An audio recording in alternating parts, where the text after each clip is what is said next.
Hey BookTube. So I read a book and I need to talk about it.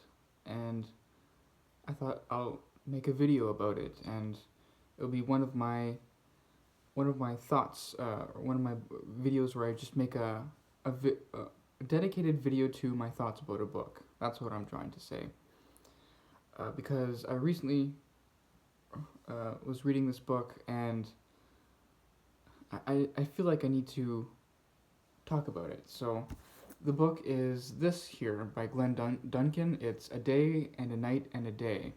And it's a short book, but it's a rather contemporary novel. It was published in 2009. So this video will just be me giving my thoughts, and I'll be upfront right away. I don't know if I'll be giving any spoilers or not, because I didn't script this video. I just need to go where my mind is going and talk about it. And maybe you see that my brow is a bit furrowed here, because this book has really taken over my reading life the past few days. I finished it just yesterday, and it's really taken over my reading life in the sense where even when I'm reading other books, I'm still thinking about this book. And even when I'm doing other things, this book is always in the back of my mind. And yet, not in the way that you would think, considering what this book is about. So I'll try to make this a coherent discussion and see where it goes. This is a book about torture, about Augustus Rose, a mixed-race man who is in his 60s, and he's being tortured he's being tortured in a cell, not in some kind of medieval way, but in the contemporary war on terror kind of way, at least when this novel was written. It's written in that war on terror era, and he's an American, but we get so much about him and his thoughts, which is the whole premise of the book, which doesn't sound like much. It's basically him while he's being tortured and for information, having all these different epiphanies and different trails of thought about his childhood, growing up in the 40s with a single white mother, and in New York, and then also in his 20s in the 60s, the late 60s, when he was in a relationship with a white woman, when that was considered wrong at the time. And the matters of race are only peripheral. They don't take center stage, though they're always there in some sense. But that's not really the thrust of the book.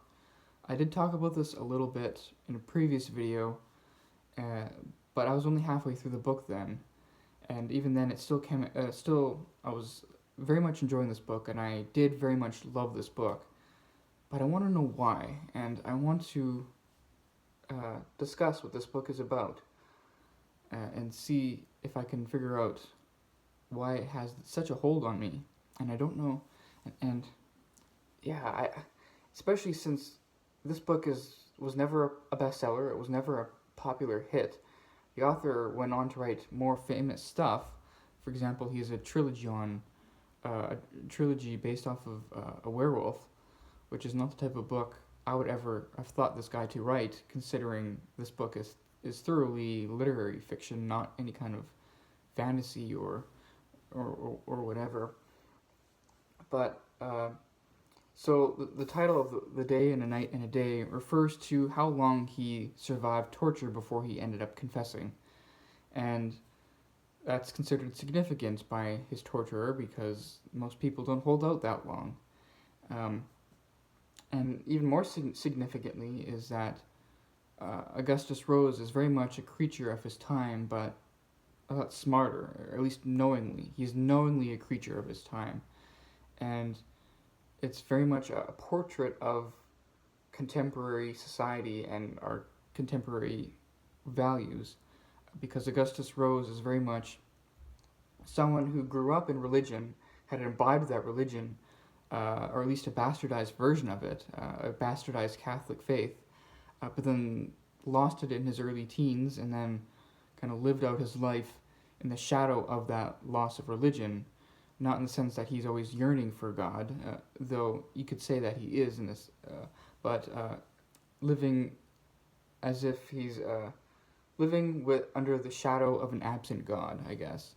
And the major events of his life all happen near the beginning, because even in his 60s, he is always thinking about what the period in his life when he was having that passionate love relationship in his 20s with that white woman. Her name is Selena, and he was absolutely obsessed with her, and she was obsessed with him. But they were both thoroughly broken and troubled people, both because of their independent upbringings. Because she comes from a very privileged white, you know, I don't know, wealthy background, a very privileged background, and he comes from a poor background with a white mother, and he's mixed race, and so that also created conflicts too, because he really doesn't fit in anywhere. And it's very strange, and it's the I don't know what this novel is trying to say, because it in some sense it is a critique of society, a critique of, or at least a portrait of society, a portrait of lives without values, and yet it's it seems to be struggling towards values and not finding them. Usually, when a novel tries to struggle towards values, it finds solace in something, whether that's love or hope or some kind of purpose, like human value or human transcendence, or I don't know, human community, something like that. But this novel doesn't. This novel is grasping towards values and not finding them, and it almost seems okay with that. And so I should say a little bit more about the story.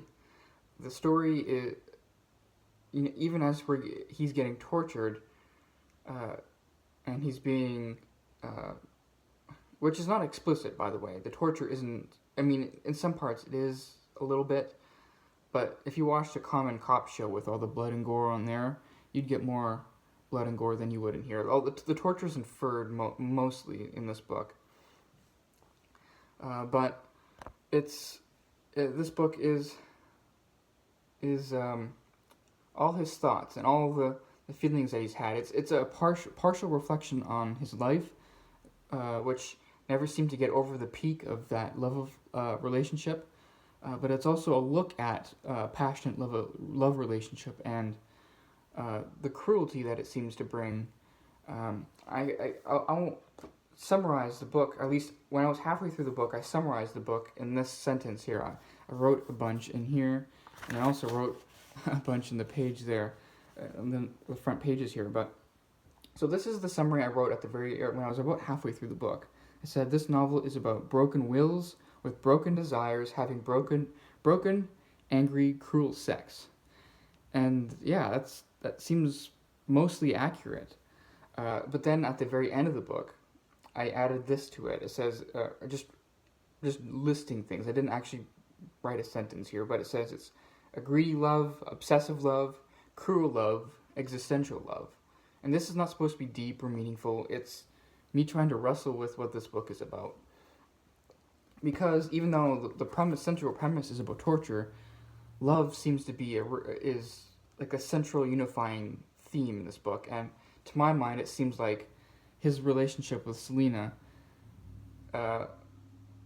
seems to be the one place of value in his life, that he finds meaning in a world where he has no religious faith, and where the activist values or the progressive values that he and Selena hold don't seem to mean a whole lot in the grand scheme of things. There's one scene very tellingly where Selena looks at him and says, "You know, I hate people. I don't like people. I'll fight for humanity in the abstract till my death, but I don't like people." And she says, so let's see if I can find that quote. She's like a soft-hearted liberal with a fascist heart, is what her quote, I think, is what the quote says.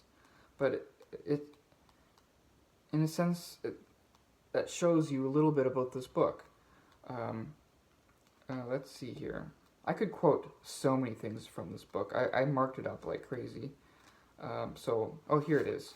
It says here, I'll read the quote actually as it says, so I won't, but it says, "I really despise people," she said. Her left eye watered. "Humans, I mean, actual human beings in front of me. This woman took off her shoe on the subway the other day and started massaging her toes. Humanity in the abstract I'll fight for, but actual people? Depressing, right? The fascist heart bound and gagged with liberal principles. But maybe I wasn't a monster at heart. Maybe if I wasn't a monster at heart, I wouldn't do any good in the world? That's somehow right, isn't it? That if the best people didn't know the worthlessness of their own hearts, they wouldn't be the best people. In fact, they would be the worst people." And that's basically how this book works. It's constant reflections and observations. And something that I haven't mentioned up to this point is that this book is brilliantly written. It is so well written, so compellingly written. I don't want to say beautifully written because it's not Shakespeare in the way that it plays with language and the beauty of language. It's like a beautiful, or it's more like a scalpel or a extremely precise and microscope, or something that really cuts to the heart of things, but in a majestic way. I could give you some more examples. I didn't even deliberate what I would read for this, but I could really read almost anything. I did read a quote in the previous video where I talked about this, but I won't repeat that one now, because I would say that would be one of the more funny quotes from this book. But yeah, let's see if I can find something. Here it is. This is the point of his torture here. After the loss of his eye, he tells Harper everything. Harper being his torturer, or at least he doesn't do the torturing, but he's the man in charge of the torture, and he's the one who's interrogating him. You think you know the universe, its amorality, its unjudgmental accommodations, its fundamentalist adherence to the religion of cause and effect, but you don't.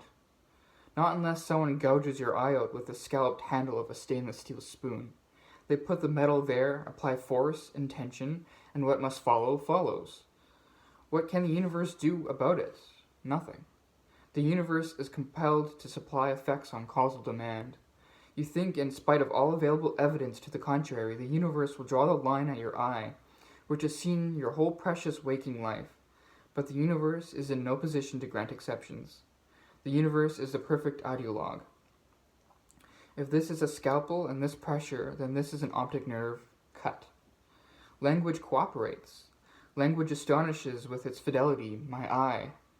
Disbelief keeps surging. How can it be your eye if they forced it out? How can your eye suddenly be an object first and your eye second? How can the attachment between the words and things endure?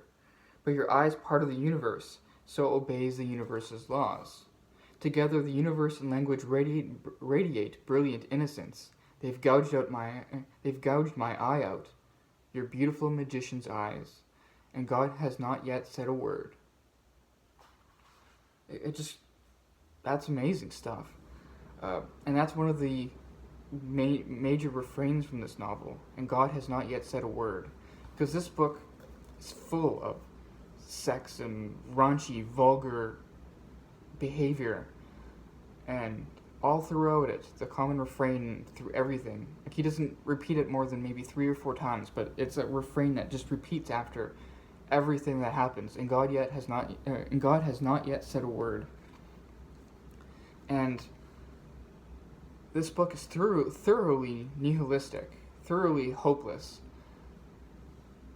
Though the ending may, depending on how you interpret it, give it a touch, a little thread of hope, but it's a very frail and mundane hope. It's not a novelistic hope.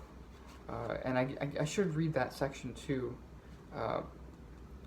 where he actually, I should have prepared this more beforehand, what quotes I would want to read, but where he actually compares his own life to art, to a novel, and says that his life is not like normal art with a happy, compelling background. Instead, his life is a life of complete disillusionment. And so I guess as I'm flipping through this, I should give a bit of a summary of his life. So he has the upbringing with his mother.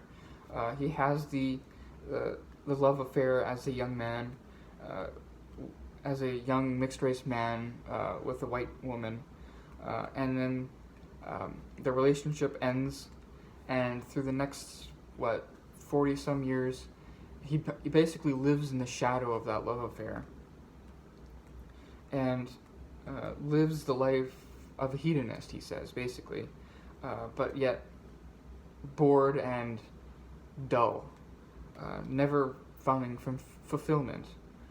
But then there comes a time when, randomly out of nowhere, when he's traveling, he comes across Selena again, when they're in their 50s, or and they're in their 50s, early 2000s, and they basically step right into the world that they had lost together.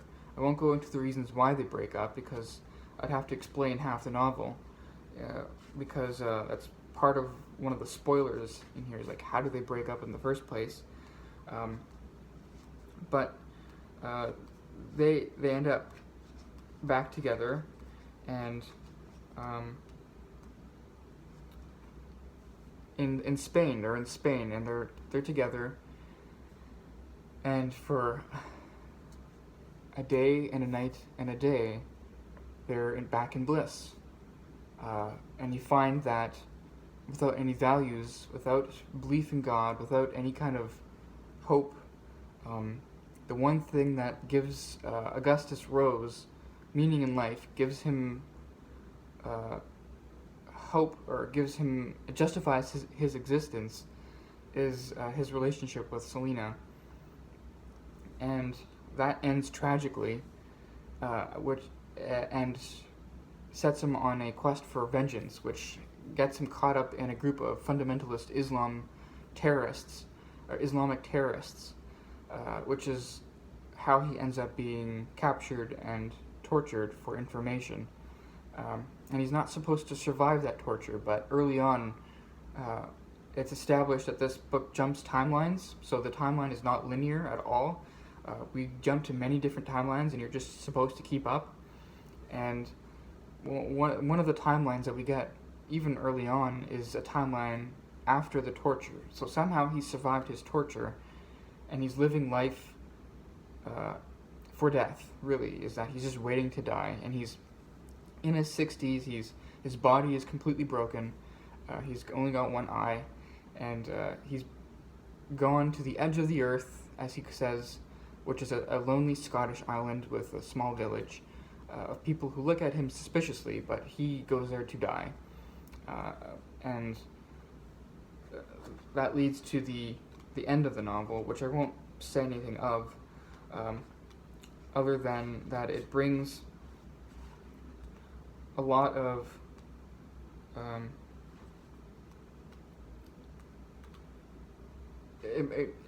there's constant surprises in his life, and he goes there to die, but he ends up not dying. He ends up having to do something, I'm trying to look for a certain quote, but I won't find. I'm not finding it here. I should read you this section here. This section, it says, it's him and Selena, and they're talking again. And Selena and Harper, so Selena is his girlfriend from that time, and Harper is the interrogator, but he's like a young, attractive, very intelligent young man who has no moral qualms at all about the torture, and he is like an omnipresent devil on the shoulder of Augustus throughout the whole book, because he's extremely nihilistic himself, but he does something very different than Augustus in his nihilism, and that's and he goes on a lot of long monologues, and that almost, and throughout the torture, he comes to have respect for Augustus, like this weird respect between Augustus and Harper, the interrogator or the torturer and the torturee, and almost against Harper's will, because they're both thoroughly of the same kind, and yet very different in how they express that in the way they live their lives. And Harper actually tries to ask him at one point, like, you don't believe in anything. You don't believe in religion. You don't believe in a good or a right or a wrong. You don't believe in justice. You don't believe in the hope of a glorious revolution. So then why did you last so long with your survival, or with your interrogation? Because the only people who last so long are the people who have transcendent values, people who are dogmatically religious, and you can't do anything to shake that from them, which is something that obviously Augustus does not have. And he wants to know why, and Augustus himself really doesn't know why, other than what seems to be an answer of the will to live at a very animalistic level. That even that doesn't seem enough. It seems like the thought of Selena still lives on still lives on with him all throughout his torture. But even then, that ends up breaking, because everything, at least he wills it to be broken. I really should have marked this out a lot better for what kind of quotes I would read, because there's so much here I could be reading. After the loss of his eye. Well, I think I'll just leave it at that.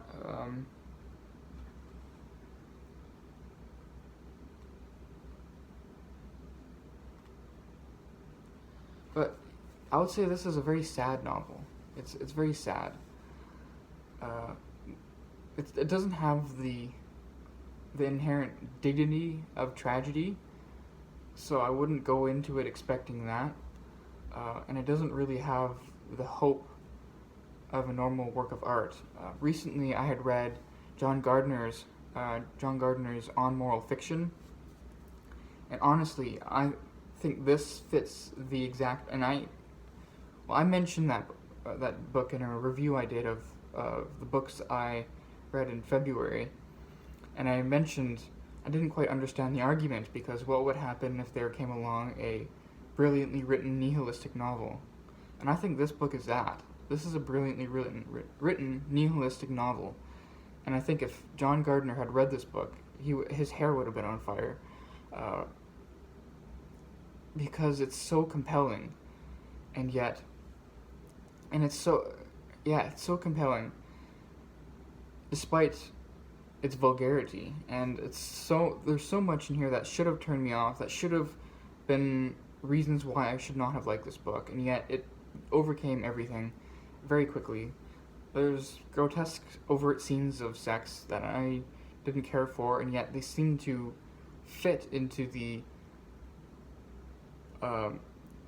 atmosphere of the novel in a way that's kind of almost grotesque. um, and yet the beautiful language just captures and uh, compels me, and I just can't stop talking or can't stop getting this book out of my mind. I keep wanting to read more, but I can't uh, find something that um, I think will. Maybe I should read this part, or at least part of it. So this is him remembering a conversation with Selena, which happens quite a lot. But she says, "I used to think that it was just." Well, I'll read from the top here. On a blue-skied afternoon 4 days after Christmas, Augustus stands on the hill in the snow, thinking of something Selena said in the hotel room just before dawn. The two of them had been lying in the bed, unstrung from too much sex and alcohol, drifting in and out of conversation. I used to think it was just the kids today who were infatuated with emptiness, Selena had said, but it's bigger than that. I've got friends, smart, educated, grown-up people, who suddenly find the alleged fakeness and corruption of everything exhilarating. Why is that? After a pause, she slurred, I don't expect you to answer that, by the way. I know I've effed you practically to death. I'm censoring the language here. Augustus had kissed her knees and said, I think I've got at least one more in me. What do you say, white girl? And then he had fallen asleep. They never went back to the subject, but he knows what he would say to her now. They find the alleged fakeness and corruption of everything exhilarating because it frees them from having to do anything about it. If the world's a lost cause, you're at liberty to do nothing but your own pleasure, or to think of nothing but your own pleasure. Cynicism, license, hedonism. He sensed this drift in his last years in Manhattan, a cold delight in the unmasking bankruptcy of everything, the entire human project. Harper had been right about the millennium, the failure of the world to end, or at least suffer a transformation, had forced the species into a status report. The status report in the West was that the Enlightenment had failed, or rather had succeeded in leading us to a logical extremity, nihilism. Augustus had subscribed to it himself, living his life of new overcoats and casual sex and consumer preferences and movies and continual irritation. If he thinks back to his time just before he met Selena in Barcelona, he remembers feeling constantly tired, not physically, but underlyingly, of everything. He was a good example. It took the millennium, the great non-ending, and the willingness of time to go on indefinitely to make the whole Western world realize how tired it was of itself, its ways, its projects, its values, its belief. This is also the tired franchise. Harper had said, the future. Exhaustion was everywhere, some of it manic, some of it urbane, some of it brutish, but all nausea at the prospect of carrying on. And then it just continues on. That is more kind of like a lecture-ish or whatever on the part of the author, but I think it's very effective, and it does give you a taste on the kind of level that this work is, or this book is working towards or working on. And I don't know what else I can say about it other than that this has been commanding my attention. It's really pushed aside a lot of my reading. I did finish this yesterday, but I've been spending most of today just going through it again. I'm not rereading it, but I've reread every single section that I've underlined or commented on. And yeah, I don't know. I really don't know what to make of it. I would like to know your thoughts if you've ever read this book or if you consider what I've said here interesting. I did not expect to go on for 30 minutes, but I guess that's unavoidable when I spend 15 minutes looking for quotes. But I'll leave it there, and we'll see you next time, BookTube.